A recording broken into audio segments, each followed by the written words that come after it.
Oke, bertemu lagi dengan Pak Aris. Hari ini kita akan belajar sejarah kerajaan-kerajaan Islam. Nah, masih di mana?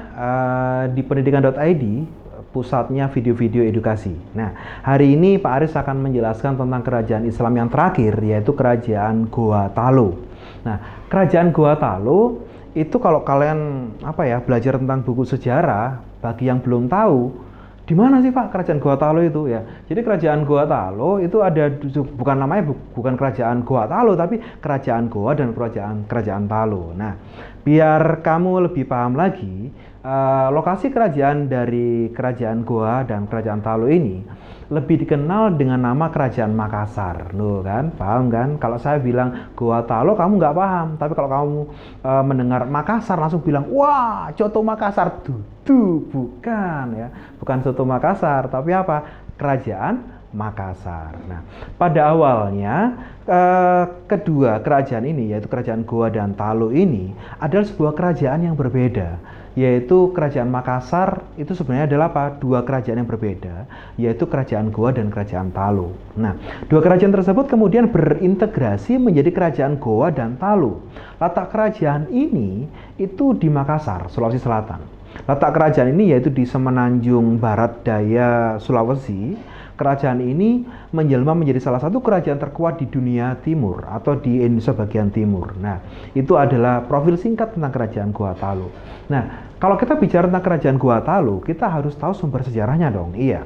Jadi sumber sejarah yang menceritakan tentang kerajaan Goa Talo, yaitu yang pertama adalah ada Hikayat Goa Talo.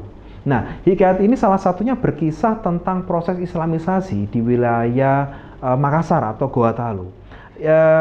Hikayat ini terjadi Islamisasi oleh seorang terkenal bernama Datuk Ribandang dan Datuk Sulaiman. Nah, itu jadi isi dari hikayat dari Goa Talo. Terus juga ada sumber yang kedua, yaitu tentang Lantara Cimpunan ya. Lantara Cimpunan ini adalah cerita yang memuat silsilah Raja-Raja Wajo, Raja-Raja Goa, Bone, Luwu, Sidenreng, dan Mosorempulu. Nah, melalui Lontara ini diceritakan tentang kehidupan raja-raja, silsilah raja, sehingga bisa diambil sebuah sumber-sumber sejarah yang bisa kita kutip atau kita ambil sehingga bisa menceritakan tentang kerajaan apa? Tentang kerajaan Goa Talo. Oke, sekarang kita akan lanjut ke materinya selanjutnya. Jadi kalau kita bicara tentang kerajaan Goa Talo, itu kalau kita mau mengkronologikan gitu ya, bagaimana sih munculnya kerajaan Goa Talo ya. Jadi nanti kalian bisa ngelihat slide. Jadi pada tahun 1605 itu Sultan Goa Talo itu memeluk Islam. Ya, dia bergelar sebagai Sultan Alauddin Awalul Islam. Ya. Pada tahun 1639 Sultan Alauddin itu wafat dan digantikan oleh Sultan Muhammad Said pada tahun 1639 sampai 1653 dia berkuasa. Nah, selanjutnya setelah Sultan Alauddin muncul yang namanya Sultan Muhammad Said dan akhirnya digantikan oleh Sultan Hasanuddin yang menjadi raja dari kerajaan Goa Talo, yaitu pada tahun 1653 sampai dengan 1669. Nah, Sultan Hasanuddin memperluas wilayah kerajaan ini sampai ke Sumbawa dan Ternate. Setelah menjadi kerajaan besar oleh Sultan Hasanuddin, Belanda menyerang Makassar dan terjadi yang namanya Perjanjian Bongaya pada tahun 1667. Nah, terjadilah perang pada tanggal 12 April 1668, Sultan Hasanuddin menyerahkan tahta kepada Amir Hamzah. Nah, itu adalah kronologi singkat tentang munculnya kerajaan Goa Talo. Sekarang kita akan melihat tentang kehidupan politik dari kerajaan Goa Talo. Raja-raja yang pernah memerintah kerajaan Goa Talo itu antara lain satu Sultan Alauddin atau Daeng Manrabia. Dia memerintah pada tahun 1591 sampai dengan 1638. Ia adalah raja pertama. Dia adalah raja pertama kerajaan Goa Talo yang memeluk agama Islam. Pada masa pemerintahannya, dia pernah mengeluarkan sebuah dekrit yang menyuruhkan warganya untuk memeluk Islam.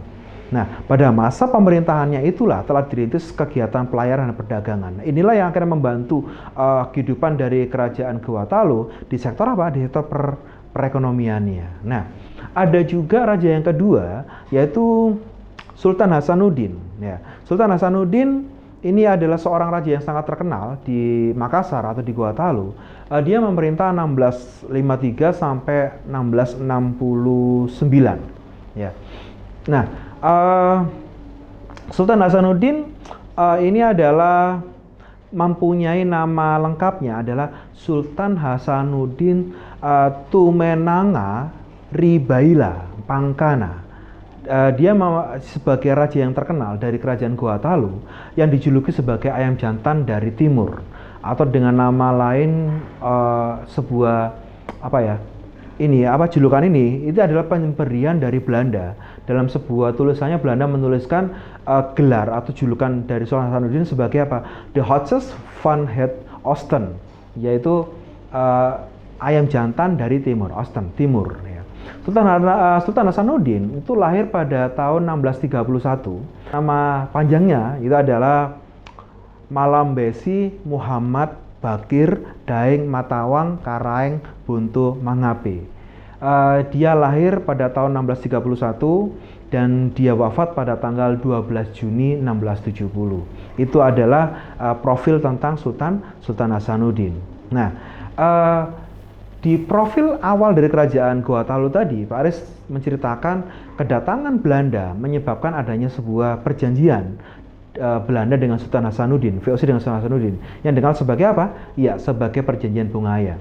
Perjanjian Bungaya ini isinya apa sih, Pak? Ya, jadi Perjanjian Bungaya itu terjadi pada tahun tepatnya tanggal 18 November 1667. Isinya adalah yang pertama, Belanda dapat memonopoli perdagangan di daerah Makassar. Wah, ini merugikan sekali ya.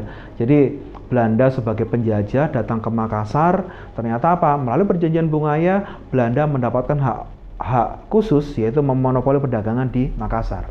Terus, isi yang kedua, yaitu adalah apa? Makassar harus melepaskan jajahannya.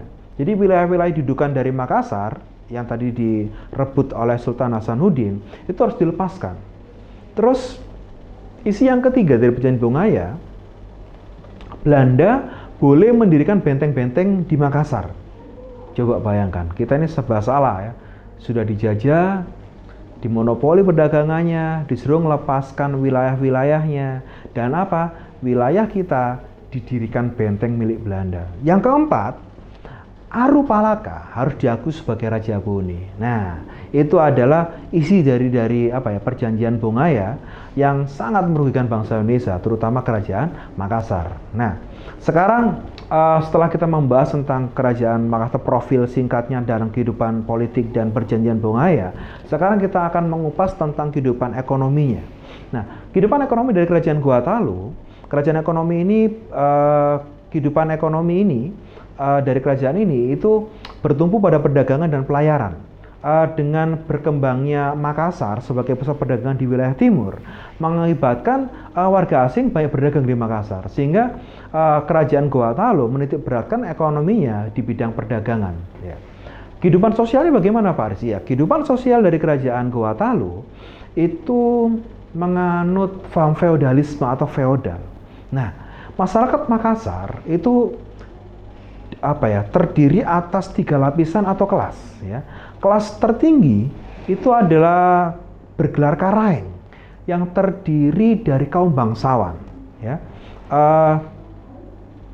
Terus kemudian ada juga yang namanya lapisan kedua, itu adalah masyarakat pedagang, dan lapisan paling bawah adalah masyarakat seperti budak ya, seperti itu. Bukan budak ya, masyarakat jelata ya, masyarakat biasa. Nah, yang akan kita bahas hari ini adalah masyarakat yang tinggi ya, kelas tertinggi bergelar Karaeng yang terdiri dari kaum bangsawan. Terus juga ada yang istilahnya namanya tumasarak. Tumasarak itu adalah gelar untuk rakyat biasa, dan ata atau hamba sahaya. Jadi ada 3, yaitu yang bernama Karaeng atau bangsawan, kemudian tumasarak atau rakyat biasa, dan ata atau hamba sahaya. Nah, itu adalah kehidupan sosial dari di kerajaan Gua Talu. Nah, terus bagaimana dengan kehidupan budayanya? Nah, hasil kebudayaan cukup menonjol dari kerajaan Makassar itu adalah keahlian masyarakatnya membuat perahu. Ya. Jadi orang-orang Makassar itu sangat sangat baik, sangat bagus dalam membuat perahu. Nah, apa yang sangat terkenal Pak Aris ya? Yang sangat terkenal perahunya seperti Pinisi itu ya, dari Gua Talo, dari Makassar. Juga ada yang namanya Lambo ya, itu juga dari peninggalan dari kerajaan Makassar. Nah, dapat kita simpulkan dari penjelasan yang singkat ini, yaitu ada beberapa hal yang menyebabkan kerajaan Gua Talo atau kerajaan Makassar itu menjadi maju. Apa saja faktor kemajuannya? Yang pertama adalah kerajaan Makassar sebagai pusat persinggahan para pedagang internasional, sehingga menitik beratkan sektor ekonominya di bidang perdagangan. Yang kedua, faktor kemajuannya adalah kerajaan Makassar sebagai pusat perdagangan wilayah timur. Selain pendatang internasional atau orang-orang barat yang berdagang di Makassar, akhirnya menjadikan kerajaan Makassar ini sebagai pusat perdagangan di wilayah Indonesia Timur atau wilayah timur. Hal inilah menyebabkan Makassar atau kerajaan Gua Talo menjadi kerajaan yang berkembang pesat. Nah, terus mengapa kok bisa mundur? Ya.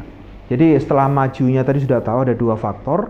Sekarang kenapa kok kerajaan Makassar atau kerajaan Gua Talo itu mengalami kemunduran?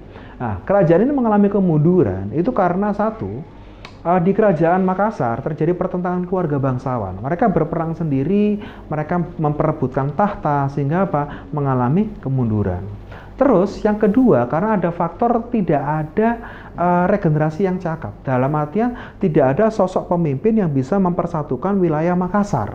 Setelah Hasanuddin meninggal atau wafat, maka raja-raja selanjutnya itu yang ada hanya rebutan tahta. Hal inilah yang menyebabkan lambat laun kerajaan Makassar atau kerajaan Gua Talo mengalami kemunduran. Nah, sekarang kalian sudah paham. Sekarang kalian sudah tahu tentang apa itu kerajaan Islam yang ada di Indonesia Timur, yaitu Gua Talo atau kerajaan Makassar.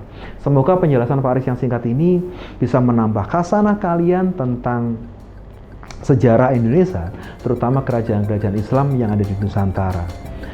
Terus belajar, jangan lupa dalam episode selanjutnya di pendidikan.id, Pak Aris akan membawakan tentang faham-faham atau faham yang berkembang di dunia yang berpengaruh terhadap perjuangan bangsa Indonesia. Seperti apa dan bagaimana? Tunggu saja video-video selanjutnya di mana? Di pendidikan.id. Terima kasih, semoga kalian semakin dapat belajar. Ingat, kalau mau belajar mudah, belajar praktis, dan menjadi siswa yang pintar, kunjungi terus channelnya pendidikan.id. Karena bersama Pak Aris, sejarah makin eksis. Terima kasih. Assalamualaikum warahmatullahi wabarakatuh.